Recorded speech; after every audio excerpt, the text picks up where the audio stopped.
The municipal government of San Pedro will formally dedicate two landmark projects of incumbent Mayor Calixto Arcataki, the upgraded 5-story J.L. Amante Hospital, and the 6-story modern environment-friendly Municipal Hall, standing on a 6,600 square meter prime lot, generously donated by the Tibulo family. Vice President Jejomar C. Binay leads the inauguration right with the following leaders expected to grace the occasion: Senate President Juan Ponce Enrile, Congressman Dan Fernandez, Binyan City Mayor Lenlen Alonte Nadia, Santa Rosa City Mayor Arlene Arcilla, Makati City Mayor Junjun Binay, and Muntinlupa City Mayor Adrian San Pedro. 4 decades after the revered Mayor Jose Amante, the 15th mayor of the town, dedicated the town's first post-war municipal building, the inspired leadership of Mayor Calixto Arcataki repeats history today by completing and dedicating to the service of the citizens of San Pedro a new seat of governance. The first building inauguration under Mayor Amante's watch was rendered significant with no less than Senator Benigno Ninoy Aquino leading the blessing rite.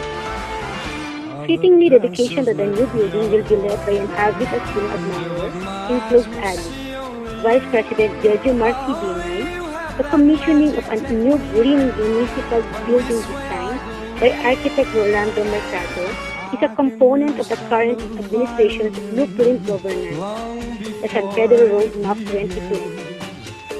It is also an auspicious preparation for the town's well-deserved conversion into a city.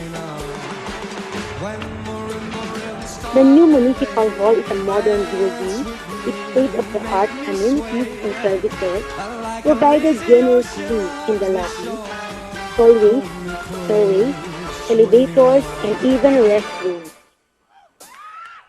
It is likewise an intelligent building equipped with the latest electronics and computerized technology for closed-circuit television, CCTV, for security monitoring, centralized paging system, centralized building telephone system, local area network for voice and data, and Wi-Fi ready.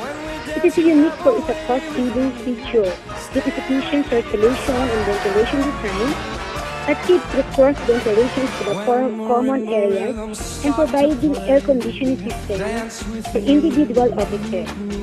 An environment-friendly building to the new building sits close to the shoreline of Laguna Lake and landscape abundantly with trees and plants.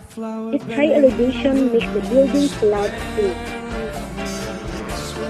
The hospital similarly is multi-story and is registered with the Department of Health as a primary hospital equipped with complete facilities required for an emergency hospital.